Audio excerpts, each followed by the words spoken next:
Morning, welcome to KD classes. देखिए हम लोग क्लास 12 का बायोलॉजी जो चैप्टर चौथा चल रहा है यानी फोर्थ चैप्टर चल रहा है। चैप्टर का नाम है ह्यूमन रिप्रोडक्शन यानी मानव में प्रजनन कैसे होता है, उस चैप्टर का नाम है। आज इस चैप्टर में पढ़ेंगे मेल रिप्रोडक्टिव सिस्टम, नर प्रजनन अंग यानी मानव में जो नर प्रजनन अंग होते हैं उसके बारे में हम यहाँ स्टडी करेंगे, जानेंगे नर प्रजनन अंग कौन कौन से होते हैं, कौन कौन से पार्ट्स होते हैं और उस पार्ट्स का क्या क्या काम है, क्या क्या यूटिलाइज है। आपका यहाँ पूरा इस वीडियो में हम नर प्रजनन अंग की पूरा स्टडी यहाँ करेंगे, अध्ययन करेंगे और हर एक पार्ट्स के बारे में जानेंगे कौन सा पार्ट्स इंपॉर्टेंट है, कौन सा पार्ट्स आपका एसेसरी है लेकिन आपका ज़रूरी सभी है।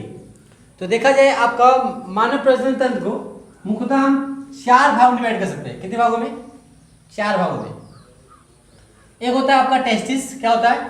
टेस्टिस, याद रखिएगा, जिसे हमने लिखा है एक पहला आपका ये मोस्ट इंपोर्टेंट भाग टेस्टिस हुआ। टेस्टिस के बाद दूसरा जो होता है आपका एसेसरी ग्लैंड्स, सहायक ग्रंथियां, एसेसरी ग्लैंड्स है, ठीक है। और आपका पेनिस, पेनिस होता है and external genitalia, external genitalia. ये आपके मुख्यतः 4 पार्ट्स में डिवाइड किए गए। तो हम एक एक पार्ट्स का अध्ययन करेंगे। तो आपका ये पूरा फिगर दिया गया है आपका ह्यूमन यानी आप लिखा नहीं है मैंने, ये फिगर किसका है ये आप लिख सकते हैं, फिगर है इसका।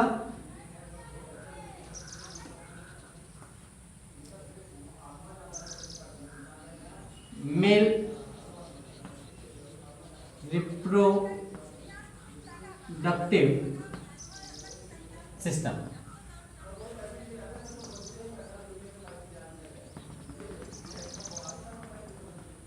मेल रिप्रोडक्टिव सिस्टम का ये फिगर है, ठीक है। तो आप देखिए मेल रिप्रोडक्टिव सिस्टम में कौन कौन से पार्ट्स आते हैं। आप याद रखिए मेल रिप्रोडक्टिव पार्ट्स में आपका मुख्य पार्ट होता है टेस्टिस होता है। क्या होता है? टेस्टिस, विसर्ग किसे कहते हैं। दूसरा होता है स्क्रोट्रम या आपका स्क्रोटल सैक। तीसरा होता है एपिडिडर्मिस। चौथा होता है वास डिफरेंस। क्या होता है? Vas deferens. पांचवा होता है यूरेथ्रा। छठा होता है पेनिस और उसके बाद होता है एसेसरी ग्लैंड, इसमें आपके मुख्य रूप से सेक्स ग्लैंड्स होते हैं। 3 इसमें मुख्य रूप से आपका लैंगिक आपके ग्लैंड्स पाए जाते हैं, ग्रंथियां पाई जाती है। सो हम एसेसरी सहायक आपका लैंगिक ग्रंथियां के नाम जानते हैं, जो सेमिनल वेसाइकल्स होता है, प्रोस्टेट ग्लैंड्स होता है एंड बल्बो यूरेथ्रल ग्लैंड्स या कॉपर ग्लैंड्स के नाम से जानते हैं। देखिए टेस्टिस हमने बताया था। टेस्टिस क्या होता है?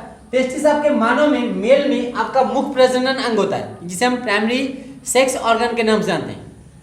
ये टेस्टिस है। क्या है आपका टेस्टिस? यानी आपका ये टेस्टिस होता है। टेस्टिस क्या होता है? मानव में आपका मुख्य प्रजनन अंग होता है। किसमें? मेल में मुख्य प्रजनन अंग, जहां पर आपका एक किसका कितना होता है जी? गैमिट का, जहां पर गैमिट का फॉर्मेशन होगा। किसका फॉर्मेशन होगा? गैमिट का फॉर्मेशन होता है। देखिए टेस्टिस जो होता है आपका एक थैलीनुमा संरचना में सिचुएटेड रहता है। किसमें? यानी जो ये टेस्टिस है, विसर है, टेस्टिस कहाँ रहेगा? थैलीनुमा संरचना में।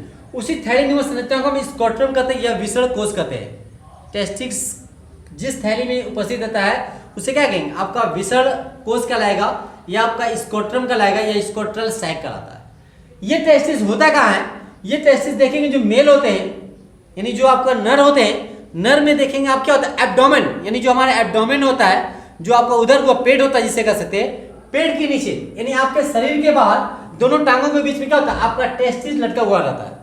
टेस्टिस लटका हुआ है यानी आपका पेनिस के आधार की तरफ, पेनिस के आधार की तरफ, एब्डोमेन के नीचे की तरफ क्या होता है? आपका दोनों टांगों के बीच में क्या होता है? टेस्टिस आपका लटका हुआ पाया जाता है, लटका हुआ पाया जाता है।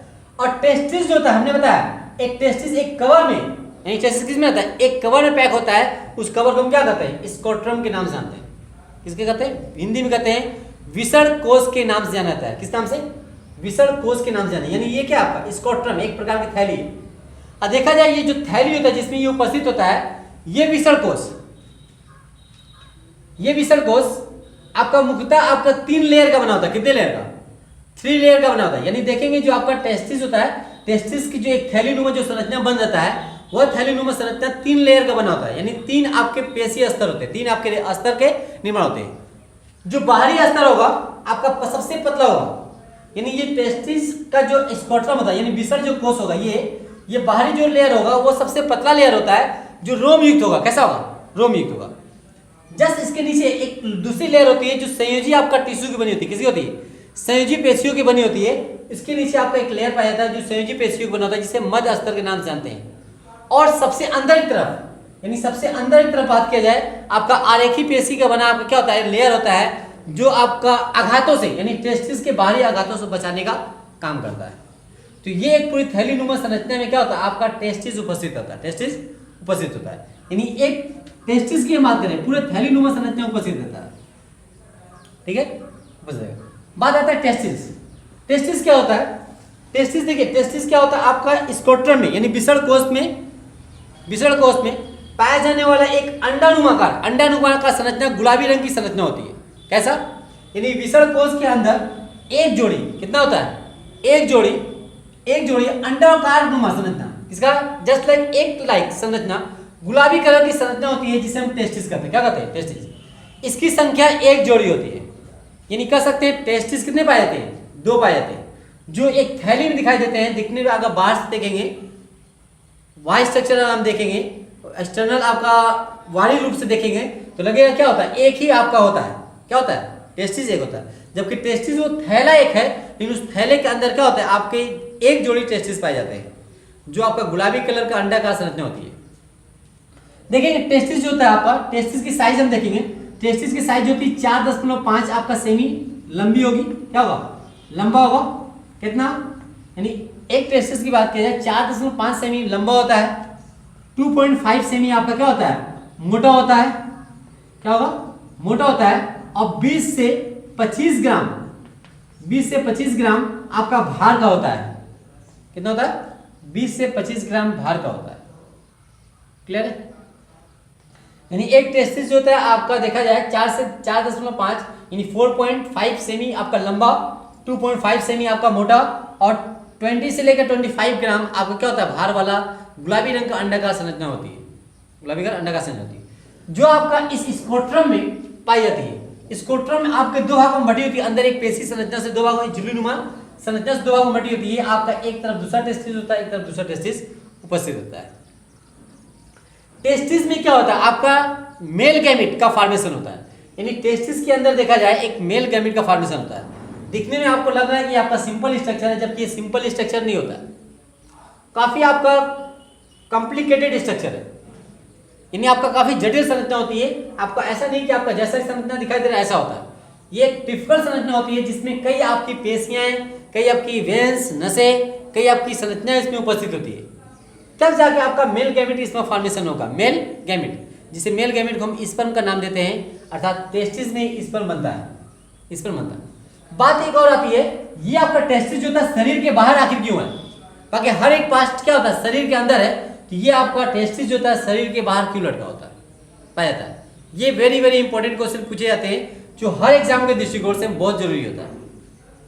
इसका रीजन होता है स्पर्म फॉर्मेशन के लिए हमारे शरीर के टेम्परेचर से, स्पर्म फॉर्मेशन के लिए क्या होता है, हमारे शरीर के टेम्परेचर से 2 से आपका 3 डिग्री कम टेम्परेचर की आवश्यकता होती है। यानी हमारे शरीर का टेम्परेचर कितना है आपका, हम जानते हैं हमारे शरीर का टेम्परेचर 37 डिग्री फ़ारेनहाइट माना जाता है, सॉरी सेल्सियस, 37 डिग्री सेल्सियस आपका होता है, क्या होता है हमारे शरीर टेम्परेचर। लेकिन स्पर्म फॉर्मेशन के लिए 2 से क्या होता है आपका 2 से 2.5 आपका डिग्री कम आपका टेम्परेचर चाहिए, तब जाकर स्पर्म का फॉर्मेशन होता है, स्पर्म का फॉर्मेशन होता है। इसीलिए क्या होता है, अगर ये शरीर के अंदर होता तो शरीर के अंदर होने का मतलब हमारे शरीर के तापमान में ही रहता, 37 डिग्री सेल्सियस में रहता, उस 37 डिग्री सेल्सियस में आपका स्पर्म बन नहीं पाएंगे। स्पर्म बनने के लिए आपका हमारे शरीर के सामान्य तापमान से क्या होता है 2 से आपका 2.5 डिग्री कम तापमान चाहिए, सेल्सियस कम तापमान चाहिए, इसीलिए क्या होता है ये शरीर से बाहर रहता है, शरीर से बाहर रहता है। क्लियर है, बात समझ आ रही। एक चीज और देखा जाता है, आपका जो स्कोट्रम होता है, विसर्ण जो कोष होता है जिसमें टेस्टिस उपस्थित होता है, ये क्या होता है टेम्परेचर मेंटेन करने का भी काम करता है। कौन, स्कोट्रम की बात करें, विसर्ण कोष की बात करें, टेम्परेचर मेंटेन करता है, टेम्परेचर मेंटेन मतलब क्या हुआ, हमने बताया स्पर्म फॉर्मेशन के लिए क्या होता है आपका शरीर के तापमान से 2 से 5 डिग्री कम चाहिए, जो एनसीईआरटी में दिखाया गया। तो देखेंगे सर्दियों के समय में, सर्दी के समय में आपका क्या होता है, जो सर्दी के समय होते हैं ये आपका क्या होता है सिकुड़ के छोटा हो जाता है, यानी आपका क्या होता है सिकुड़न आ जाती है इसमें, यानी आपका जो विसर्ण कोष होता है, आपका विसर्ण कोष स्कोट्रम सिकुड़ जाता है। क्यों सिकुड़ता है, क्योंकि आपका टेम्परेचर को मेंटेन करने के लिए, किसको, टेम्परेचर को मेंटेन करने के लिए आपका सिकुड़ जाता है, ताकि आपका टेम्परेचर मेंटेन रहे। ठीक है, यानी टेम्परेचर आपका डाउन ना हो, और देखेंगे गर्मी के दिनों में क्या होता है, ये आपका शीतलन इसमें आ जाता है विषण कोश में। शीतलन क्यों होते हैं, ताकि टेम्परेचर वहाँ मेंटेन है। टेम्परेचर ज़्यादा जा रहा है तो लेकिन उसको टेम्परेचर को मेंटेन करने के लिए क्या होता है, आपका इस विषण कोश में शीतलन आ जाता है, विषण कोश में शीतलन आ जाता है, राइट। ये हो गया विषण कोश की बात करें, यानी हमने आपकी बात किया सबसे पहले व्हाट इज द स्क्रोटम, इसके बारे में पढ़ा। अब देखिए टेस्टिस हमने जाना क्या होता है। टेस्टिस हमने बताया एक जटिल कॉम्प्लेक्स होता है, जटिल कॉम्प्लेक्स संरचना होती है। देखेंगे इस टेस्टिस का अगर हमने यहाँ पर संरचना निकाल के देखेंगे, यानी इसका एक आपका क्या हुआ, आपका स्ट्रक्चर यहाँ दिखाया गया है। किसका, टेस्टिस का स्ट्रक्चर यहाँ पर दिखाया गया है। एक टेस्टिस के जब सेक्शन काटेंगे, एक वर्टिकल सेक्शन, ट्रांसफर सेक्शन, जब इसका कट करेंगे तो कट करने पे आपका इस प्रकार स्ट्रक्चर यहाँ दिखाई देगा। यानी एक टेस्टिस, ये जो टेस्टिस है, इस टेस्टिस को हमने क्या किया, कट किया, सेक्शन किया। जब सेक्शन किया तो आपको क्या होता है, इस प्रकार की संरचना दिखाई देती है। ऐसा नहीं कि आपका ये टेस्टिस हो गया, टेस्टिस से जुड़ी क्या होती है, एक संरचना होती है वास डिफरेंस। वास डिफरेंस आपका मूव करेगा, आपका यहाँ पर आएगा, ये पेनिस होगा जो आपका होता है। तो हम पहले वन बाय वन एक एक चीज के बारे में अध्ययन करेंगे और उसमें हम बताएंगे क्या क्या। जैसे अगर हम फिगर की बात करेंगे तो फिगर में क्या दिखाई दे रहा है, ये आपका स्क्रोटम होगा, विषण कोश हो गया, ये टेस्टिस हो गया। टेस्टिस के बाद ये जो क्या होता है, आपका एक नली, इन एक पाइपलाइन लगी होती है, पाइपलाइन जो आपका स्पर्म निकल करके इस पाइपलाइन, यानी स्पर्म निकल करके क्या होता है, आपका इस पाइपलाइन से आगे की ओर जाती है। क्या होती है, स्पर्म निकल करके इस पाइपलाइन के आगे की ओर जाती है, जिसे क्या कहते हैं, शुक्रवाहिनियां। शुक्रवाहिनी यानी शुक्रवाहिनी, यानी आपको शुक्राणुओं को ले जाने वाला है क्या, एक नली है, जिसे हम क्या कहते हैं, आपका इंग्लिश में वास डिफरेंस के नाम से जाना जाता है। वास डिफरेंस के नाम से जाना जाता है।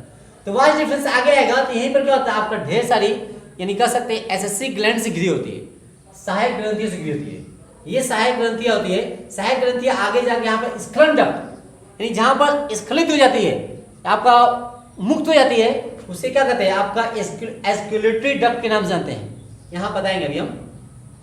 फिर ये एस्क्युलेटरी डक्ट क्या होता है, आपका यूरिथ्रा, जिसे मूत्रमार्ग कहते हैं। क्या कहते हैं, मूत्रमार्ग, यानी आपका देख रहे हैं, ये आपकी यूरिनल ब्लैडर, जिसे मूत्राशय कहते हैं। क्या कहते हैं, ये मूत्राशय। तो मूत्राशय से एक नली निकली होती है जिसे मूत्र आपका पास होता है। तो मूत्राशय की जो नली आएगी, वही नली आगे क्या होता है, आपका स्वकलित नलिका से जुड़ जाती है। यानी वास डिफरेंस आके यहाँ से क्या होता है, इससे जुड़ जाएगी, अटैच हो जाएगी। यानी दोनों को देखा जाए, दोनों नली सेम हो जाती है। तो ये मूत्र नली क्या होता है, आपका बाहर की ओर खुलती है। आगे बताइए, ये क्लियर। अब देखिए हम बात कर रहे थे इसकी, टेस्टिस के जब कट करेंगे, सेक्शन करेंगे, इस प्रकार स्ट्रक्चर दिखाई देगा। स्ट्रक्चर दिखाई देगा तो इसमें क्या दिखाई दे रहा है, वो आप ध्यान से देखिएगा। देखिए इसमें क्या होता है, कई आपके कंपार्टमेंट बने होते हैं। यानी एक टेस्टिस में देखा जाए तो क्या होता है, कई कंपार्टमेंट बने हुए दिखाई देते हैं। देख रहे हैं ना, ये क्या हुआ, एक कंपार्टमेंट, दो कंपार्टमेंट, तीन कंपार्टमेंट, यानी कई कंपार्टमेंट आपको दिखाई दे रहा है। तो कई कंपार्टमेंट दिखाई दे रहा है, इस कंपार्टमेंट को हम कहते हैं टेस्टिकुलर लेबल्स। क्या कहते हैं, टेस्टिकुलर लोब्यूल्स। याद रखिएगा, क्या कहते हैं हम,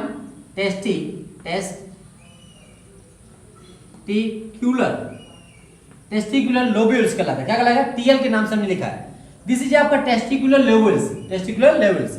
यानी एक टेस्टिस में देखा जाए टेस्टिकुलर लेवल्स की संख्या कितनी होती है, तो नियर अबाउट माना जाता है लगभग आपका 250। कितना होता है, 250।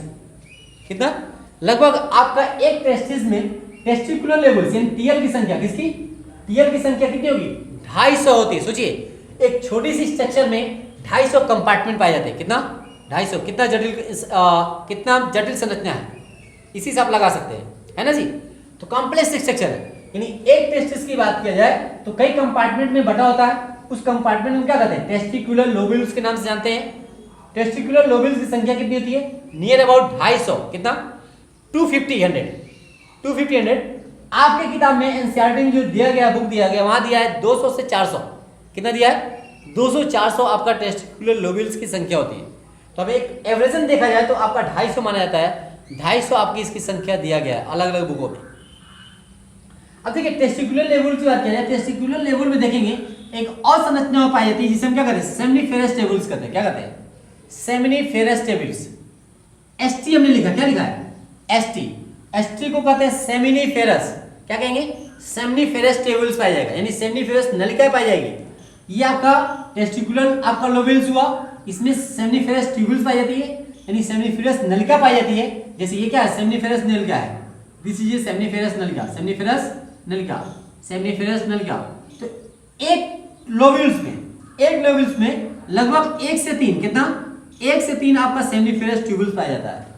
कितना पाया जाता है, एक लोबिल्स में, यानी एक टेस्टिकुलर लोबिल्स में एक से तीन आपको क्या पाया जाता है, सेमनीफेरस ट्यूबुल्स पाए जाते हैं। तो देखा जाए टोटल आपका सेमनीफेरस ट्यूबुल्स आपका इसमें कितना हो जाएगा, कितना हो जाएगा, तो 250 क्या है टेस्टिकुलर लोब्यूल्स, तो एक में लगभग 3 पाया जाता है, तो आपका 250 कर 3 में मल्टीप्लाई करेंगे कितना आएगा 750, यानी 750 आपका सेमनीफेरस ट्यूबुल्स टेस्टिस में उपस्थित होता है, एक टेस्टिस में उपस्थित होता है। बात समझ आ रही है, यानी एक टेस्टिस में, यानी एक विषण में लगभग आपके 750 आपका सेमनीफेरस ट्यूबुल्स पाए जाते हैं। इसी सेमनीफेरस ट्यूबुल्स में क्या होता है, आपका स्पर्म का फॉर्मेशन होगा। किसका फॉर्मेशन होगा, स्पर्म का फॉर्मेशन होता है, यानी शुक्राणु का फॉर्मेशन होता है। और शुक्राणु फॉर्मेशन होने के बाद क्या होता है, आगे की तरफ मूव करेगा, यानी आपका इसमें ढेर सारी एक पतली नुमा संरचना पाई जाती है, एक पतली नलिका संरचना पाई जाती है। उस नलिका संरचना में क्या आपके जाके ये खुलेगा, जिसे हम रेड आरटी लिखे हैं, रेड टेबल्स, आप टेस्टिकुलर टेबल्स के नाम जानते हैं। आरटी यानी आपका रेड, आपका ट्यूबुल्स के नाम से जाना जाता है, रेड ट्यूबुल्स के नाम जाता है, जिसको हम शॉर्ट फॉर्म में आरटी लिखा हमने। रेड क्या होता है, आरटी, RAT, रेड ट्यूबुल्स के नाम से जाना जाता है, संरचना खुलती है।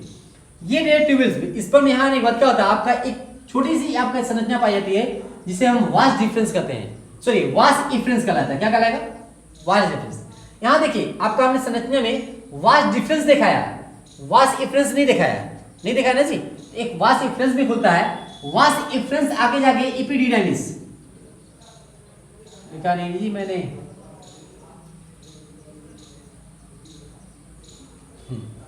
वास इफरेंस हो गया। वास इफरेंस के बाद क्या होगा, इपिडिडाइमिस। क्या होता है, इपिडिडाइमिस, एक संरचना पाई जाती है इपिडिडाइमिस, यानी आपका इपिडिडाइमिस जिसे हम अधिविषण के नाम जानते हैं, उसमें खुलता है। ये देखिए इसमें ये स्ट्रक्चर है, ये हम बात करा जाए तो ये आपका स्ट्रक्चर है, ये आपका रेड कलर दिखाई दे रहा है, ये क्या है आपका इपिडिडाइमिस है। क्या ये इपिडिडाइमिस, इपिडिडाइमिस फिर आगे जाके कहां खुलेगा आपका, वास डिफरेंस में। वास डिफरेंस आपका ये बाहर निकलता है, क्लियर है। अब देखिए सेमनीफेरस ट्यूबुल्स की बात करें जाए, सेमनीफेरस ट्यूबुल्स के और हम इंटरनल स्ट्रक्चर बात करेंगे, इसका इंटरनल स्ट्रक्चर बात करेंगे तो ऐसी संरचना दिखाई देता है। यानी एक्सटर्नल स्ट्रक्चर की बात करेंगे हम, किसका, सेमनीफेरस ट्यूबुल्स की हम स्ट्रक्चर की बात करें तो ये होता है सेमनीफेरस ट्यूबुल्स स्ट्रक्चर होता है।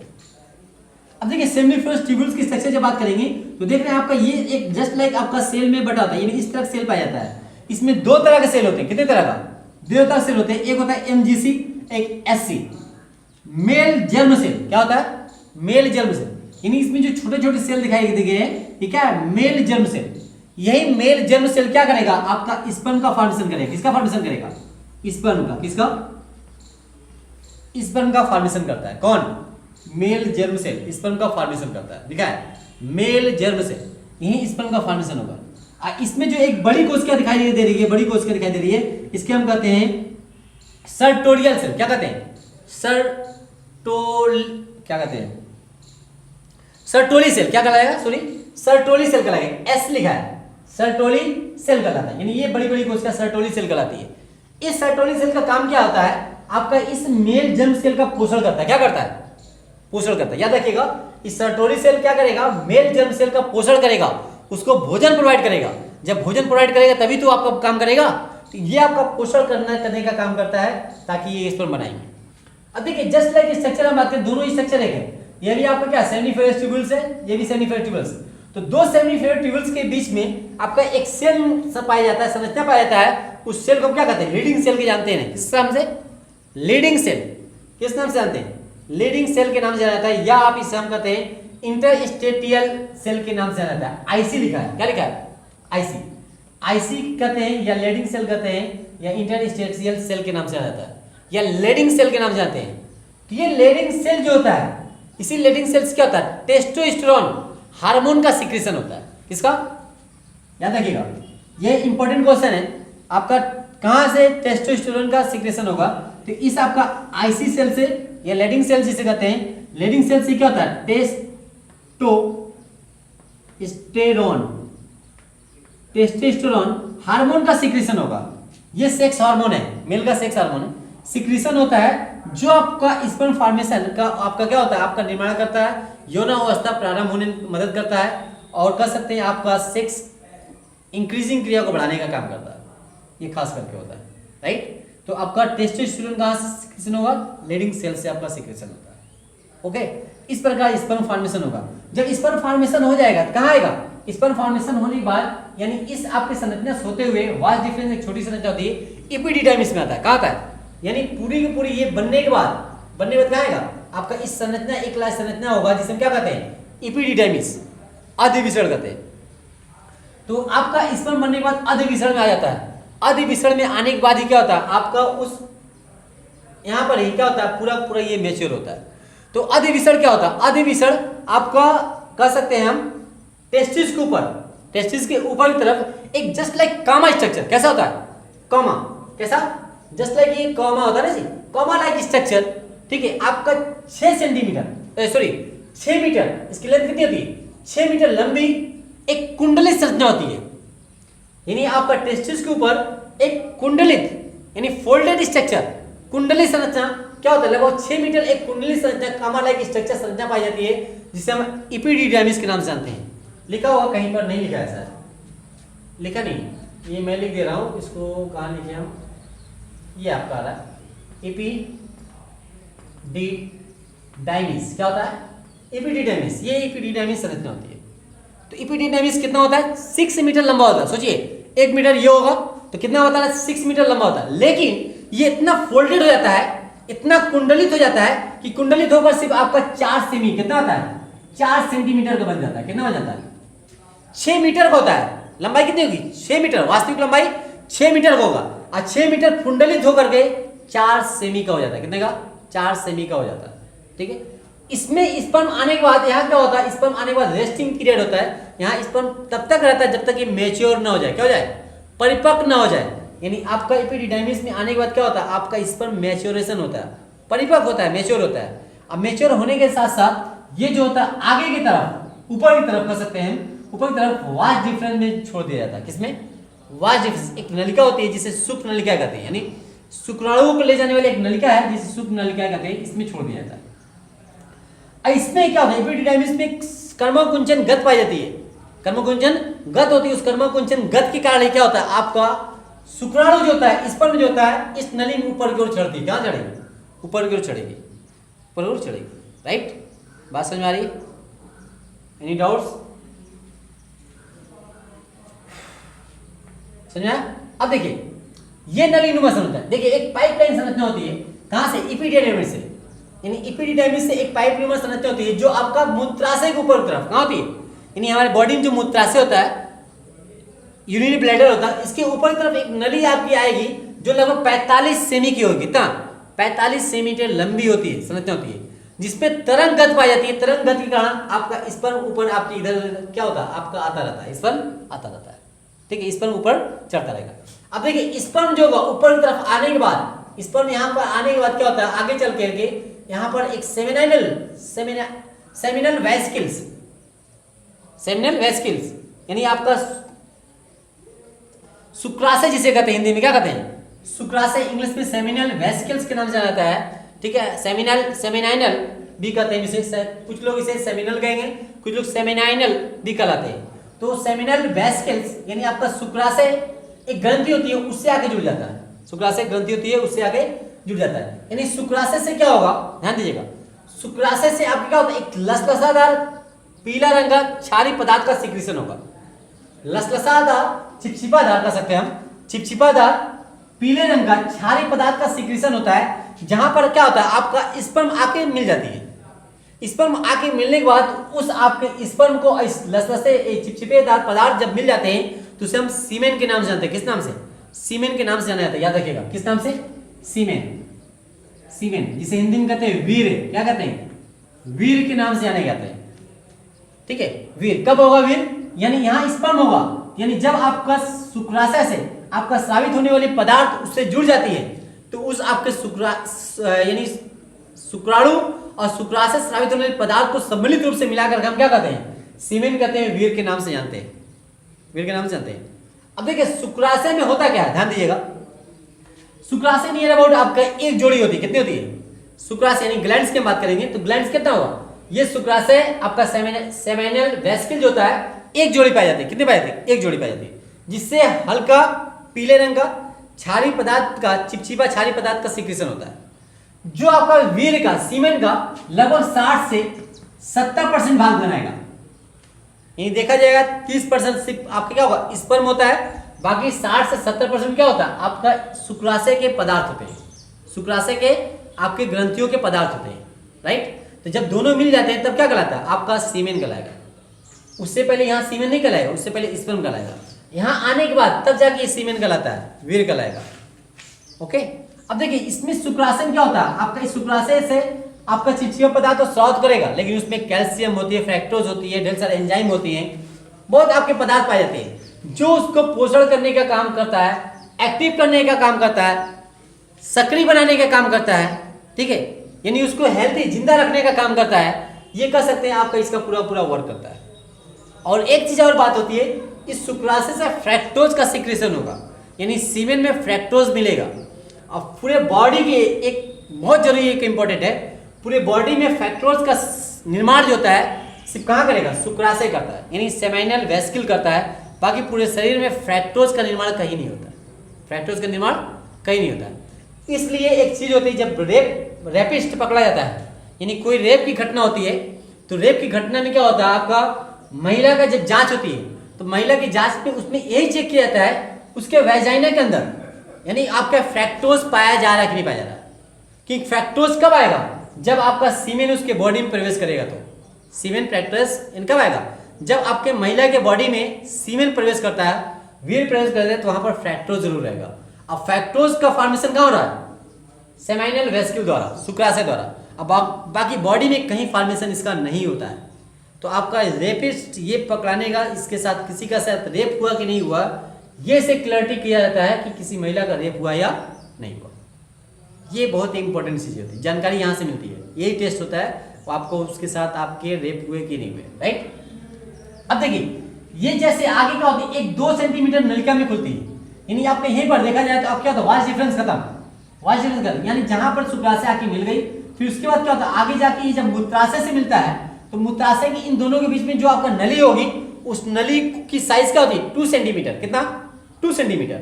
और 2 सेंटीमीटर जो साइज होती है, उस नली को हम क्या कहते हैं, एक्सक्यूलेटरी डक्ट कहते हैं। क्या कहेंगे, एक्सक्यूलेटरी डक्ट, क्या कहेंगे, स्खलित नलिका, स्खलन नलिका, हिंदी में कहते हैं स्खलन नलिका, स्खलित नलिका, या एक्सक्यूलेटरी डक्ट के नाम से जानते हैं। किस नाम से, एक्सक्यूलेटरी डक्ट, याद रखिएगा, क्यूलेटरी लेटरी डक्ट, एक्सक्यूलेटरी डक्ट कहते हैं, यानी स्खलित नलिका कहलाता है। यानी यहां पर आप क्या होता है, आपका पूरा पूरा सीमेन आकर इकट्ठा रहता है, स्थित हो जाता है, स्थिर हो जाता है, कैसा रहता है, उपस्थित हो जाता है। फिर यहां पर क्या होता है, आगे जाकर के यही सीमेन क्या होगा, आपका मूत्र मार्ग से होते हुए, किससे, मूत्र मार्ग से होते हुए, आगे ये मूत्र मार्ग क्या है, मूत्र मार्ग से होते हुए अब क्या होता है, बाहर की तरफ पेनिस के माध्यम से, बाहर की तरफ पेनिस के माध्यम से क्या होती है, बाहर खुलती है, बाहर खुलती है। यानी देखा जाए ये क्या होता है, आपका लगभग 20 सेंटीमीटर मूत्र मार्ग की साइज होती है। कितनी होती है, 20 सेंटीमीटर। यानी आपका मूत्राशय की जो आपका मूत्र नलिका होती है, जिसे क्या कहते हैं, मूत्र नलिका, इंग्लिश में कहेंगे यूरेथ्रा। क्या कहलाएगा, यूरेथ्रा, लिखा नहीं है कहीं मैंने, राइट। ये क्या है, ये लिख देते हैं यूरेथ्रा, यूरेथ्रा, ये क्या है, यूरेथ्रा। यानी यूरेथ्रा एक 20 सेंटीमीटर लंबी नलिका होती है, जहां पर क्या होता है, आपका एक ही मार्ग से मूत्र भी आता है, और आपका क्या होता है, मूत्र के साथ साथ क्या आएगा, आपका सीमेन भी आती है, सीमेन भी आती है। जो शरीर के बाहर, आपके बाहर एक नलिका, शरीर के बाहर एक क्या होता है, वेजाइना के साथ आपके मिल करके बाहर एक ओपन होती है, यानी एक छिद्र होता है, जिसे हम क्या कहते हैं, यूथ्रापोल, यानी एक छिद्र होता है जो बाहर की तरफ खुलती है, बाहर की तरफ खुलती है। यानी यूरेथ्रा के ऊपर बाहर की तरफ क्या होता है, इसके ऊपर एक मांसल आवरण होता है। क्या होता है ये, एक मांसल आवरण, क्या ये मांसल आवरण होता है। इस मांसल आवरण को हम पेनिस कहते हैं। क्या कहते हैं, पेनिस, जिसे हम एक्सटर्नल जेनेटेरिया के नाम से जानते हैं। इस पेनिस को मैथुन अंग भी कहा जाता है। क्या कहता है, मैथुन अंग भी कहा जाता है, कॉपुलेशन ऑर्गन भी कहा जाता है। पेनिस जो होता है 3 भागों में बटा होता है, root of penis, body of penis, आपका टिप ऑफ पेनिस के नाम जानते हैं, या बॉडी ऑफ ग्लांस, या आप कह सकते हैं पेनियस ऑफ ग्लांस। यानी रूट ऑफ पेनिस, ये क्या, रूट ऑफ पेनिस जहां जुड़ा है ये, राइट। आपका ये क्या, बॉडी ऑफ पेनिस, बॉडी का भाग है। और आप बाहर की तरफ एक फूली संरचना पाई जाती है। क्या होती है, फूली संरचना पाई जाती है, जिसे हम ग्लांस के नाम जानते हैं, हिंदी में मुंड कहते हैं। क्या होते हैं, यानी पेनिस जो होती है आगे की तरफ क्या होता है, एक फुली संरचना होती है जिसे मुंड के नाम से जानते हैं। इस मुंड के ऊपर देखेंगे क्या होता है, आपका एक स्किन पाया जाता है। क्या होता है, स्किन, यानी झिल्ली की एक संरचना होती है। क्या होती है, झिल्ली नुमा संरचना होती है जिसे फोर स्किन कहते हैं। क्या कहते हैं हम, फोर स्किन के नाम से जाना जाता है। याद रखिएगा, किस नाम से, फोर स्किन। यानी मुंड क्या होता है, आपका एक कवरिंग झिल्ली नुमा संरचना होती है जिसे हम आपका फोर स्किन के नाम से जाने जाते हैं।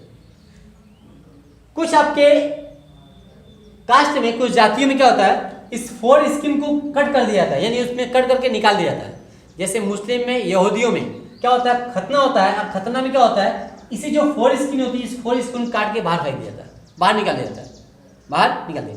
यानी इसका देखा जाए तो कोई कार्य नहीं है, कोई फंक्शन नहीं है इसका, फोर स्किन का कोई फंक्शन नहीं है। बल्कि देखा गया है, आप आज के डेट में अगर साइंटिस्ट रूप से देखा जाए, साइंटिस्ट रूप से, तो फोर स्किन कहीं ना कहीं आपका गुप्त, जिसे लोग कहते हैं, यानी कुछ बीमारियां होती हैं, इंटरनल बीमारी होती है, जिसे आप कह सकते हैं यौन जनित रोग। तो यौन जनित रोग का ये कारण भी होती है। इसको कुछ यहूदियों में, मुस्लिमों में इसको क्या कहता है, इसी को काट के बाहर निकाल दिया जाता है, जिसे हम खतना के नाम से जानते हैं। तो फोर स्किन नहीं पाता। तो फोर स्किन अगर होता है तो क्या होता है, इसमें अधिकतर गंदगी फंसने के कारण बन जाते हैं, यानी गंदगी फंस सकता है। अगर इसकी साफ सफाई नहीं किया जाता है, इसमें गंदगी फंसते हैं। गंदगी फंसने से क्या होता है, आपका यौन जनित रोग हो सकते हैं, यौन जनित रोग हो जाते हैं। तो बहुत से आपके डिजीज जो होती है, आपका फोर स्किन निकालने से बचा जा सकता है। ऐसा आज वैज्ञानिक दृष्टिकोण से प्रूफ किया गया है। ठीक है, इसका देखा गया तो कोई आपका फंक्शन नहीं होता है फोर स्किन का। इसको आपको निकालना आपका देखा गया तो वो सही भी आज का रूप में माना जाता है। राइट, ये होता है। तो इसी फोर क्या होता है, आपका बाहर सीमेन और आपका क्या होता है, दोनों आपके बाहर खुलते हैं। राइट, जो मैथुन क्रिया के समय आपका क्या होता है, सीमेन जो होता है आपका मादा के वैजाइना में पहुंचाया जाता है, मादा के वैजाइना में पहुंचाया जाता है। राइट, अब देखिए इसमें एक चीज आ गया था, 3 प्रकार के ग्लैंड पाए जाते हैं। सेमेनियल वेसिकल्स, शुक्राशय जिसे कहते हैं। दूसरा होता है प्रोस्टेट ग्लैंड। देखिए प्रोस्टेट ग्लैंड की संख्या 1 होती है। कितनी होती है, 1 मिनट। ठीक है, प्रोस्टेट ग्लैंड की संख्या कितनी होगी, 1 होती है। टाइमिंग ज्यादा हो गया, फिर से ध्यान दीजिएगा। प्रोस्टेट ग्लैंड की संख्या 1 होती है, जो आपका ये जो निकलने वाला मूत्रमार्ग है, मूत्रमार्ग के मध्य में पाई जाती है, मध्य में पाई जाती है। प्रोस्टेट क्या करता है, इससे भी आपका पदार्थ का सिक्रीशन होता है, पदार्थ का सिक्रीशन होता है, जो आपका सीमेन को साथ साथ क्या होता है, आपका सक्रिय बनाने का काम करता है। क्या करता है, एक्टिव बनाए रखता है। कौन, प्रोस्टेट से सिक्रीशन होने वाले पदार्थ के द्वारा सीमेन क्या होते हैं, एक्टिव रहती है। साथ साथ आपका इसका क्या कहते हैं, स्कंदन, यानी सीमेन को क्या होता है, सीमेन गाढ़ा होता है, उसको जमने से रोकता है। क्या करता है, इससे जो पदार्थ सिक्रीशन होता है वो सीमेन को जमने से, स्कंदित होने से उसको रोकता है, और आपका क्या करता है, उसको बनाता है। देखा जाता है प्रोस्टेट जो होता है आपका 45 साल 50 साल के बाद क्या होता है, आपका बढ़ जाते हैं, कभी कभी बढ़ जाते हैं, इसकी साइज बढ़ जाती है। जब साइज बढ़ जाती है यानी आपका ये बड़ा हो जाता है, तो इस नली जो होती है, इस नली पे दाब पड़ेगी, नली पे दाब पड़ेगी। आप देखे होंगे आपके दादाजी वगैरह या पुरानिया जो हो जाते हैं, पुराने लोग देखेंगे कभी कभी उनकी बीमारी होती है, पेशाब रुक रुक के आता है। पेशाब क्या होता है, जो यूरिन होता है, यूरिन उनकी बॉडी से क्या होता है, रुक रुक के, यानी जलन होती है, रुकती है, यानी एक बार में पूरा नहीं होता है। तो क्यों होता है, तो उस 50 साल में क्या होता है, प्रोस्टेट बढ़ जाता है। अब प्रोस्टेट बढ़ने की वजह से क्या होता है, आपका ये नली दबेगी। जब नली दबती है तो आपके क्या होता है, यूरिन त्यागने में दर्द होती है, दिक्कत होती है। उस कंडीशन में इस प्रोस्टेट को काट के निकाल दिया जाता है, ऑपरेशन द्वारा इसको अलग कर दिया जाता है, ताकि ये आपका नली मुक्त हो जाए। ये होता है प्रोस्टेट ग्लैंड बढ़ जाता है, बीमारी होती है, जिससे यूरिन क्या होता है, रुक रुक जाती है। और फिर आगे जब जाएंगे तो इसमें एक छोटी सी आपकी ग्रंथियां पाई जाएगी, जो एक जोड़ी होती है, इससे यूरेथ्रा की दोनों तरफ, जिसे हम बल्बो यूरेथ्रल ग्लैंड्स के नाम जानते हैं, या कॉपर ग्लैंड्स के नाम जानते हैं। बल्बल यूरेथ्रल ग्लैंड या कॉपर ग्लैंड्स के नाम जानते हैं। छोटी सी ग्रंथि होती है। इससे क्या होता है, मैथुन के समय, कब, मैथुन के समय आपका पदार्थ कसरा होता है, क्षारीय पदार्थ कसरा होता है, जो आपके इस नली के अम्लता को खत्म करती है। क्या करती है, नली के अम्लता को, यानी यूरिन जब त्यागा जाता है, इस नली क्या होता है, अम्लीय बन जाता है। तो इससे एक पदार्थ का सिक्रीशन होता है, इसकी अम्लता को खत्म करेगा, साथ ही साथ इसको चिकना बनाने का काम करता है। क्या करता है, चिकना बनाने का काम करता है, जो मैथुन क्रिया में सहायक होता है। और आपकी इसके साथ साथ इससे जो 1-2 बूंद आपका जो पदार्थ निकलता है मैथुन क्रिया समय, वो आपको मादा के वैजाइना को भी चिकना बनाने का काम करता है। और ये सीमेन जो क्या करता है, सीमेन से निकलने वाली जो क्षारीय पदार्थ होती है, इसलिए होता है क्षारीय, ताकि मादा के वैजाइना क्या होता है, अम्लीय होती है। तो अम्ली को क्षारीय आपका जब पदार्थ आता है उसको बैलेंस करता है, ताकि उसको बैलेंस कर दिया जाए। अगर अम्लीय रहेगा तो वहाँ स्पर्म मरने के चांसेस ज़्यादा होते हैं, इसलिए उसको क्षारीय बनाता है। ये पदार्थ क्षारीय होते हैं, राइट? बात समझ में आई? ये पूरा 3 प्रकार के ग्लैंड्स होते हैं, ये आपका पूरा स्ट्रक्चर होता है। ओके, तो आपका ये नेक्स्ट वीडियो में बताएंगे हम। तो सीमेन की मात्रा क्या होती है, आपका ये क्या होती है, क्योंकि टाइमिंग ज़्यादा हो गया। तो ये चीज़ें आपका स्ट्रक्चर है, वन बाई वन मैंने आपको स्टडी किया, बताया कैसे क्या होता है। प्लीज़ आप फेयर बनाइएगा, नोट कीजिएगा, फिगर दिमाग में याद रहेगा, पॉइंट्स याद रहेंगे, ऑटोमेटिक आप एक्सप्लेनेशन कर लेंगे। तो ये याद रखिएगा, टेस्टिस, स्क्रोटम, एपिडिडाइमिस, ठीक है। ये एपिडिडाइमिस वास डिफरेंस के बीच में क्या होता है, इन दोनों के बीच में क्या पाया जाता है, वास डिफरेंस, याद रखिएगा, जो मैंने बताया यहाँ वास डिफरेंस होता है। यूरेथ्रा पेनिस ये चीज़ होती है। तो आज की वीडियो में इतना ही। तो जाहिर सी बात है, आपको वीडियो को पढ़िए, 2-3 बार देखिए, ना समझाए कमेंट कीजिएगा। तो सीमेन क्या होता है उसके हम नेक्स्ट वीडियो में बताएंगे, व्हाट इज द सीमेन। तब के लिए thank you, see you again, have a nice day, welcome.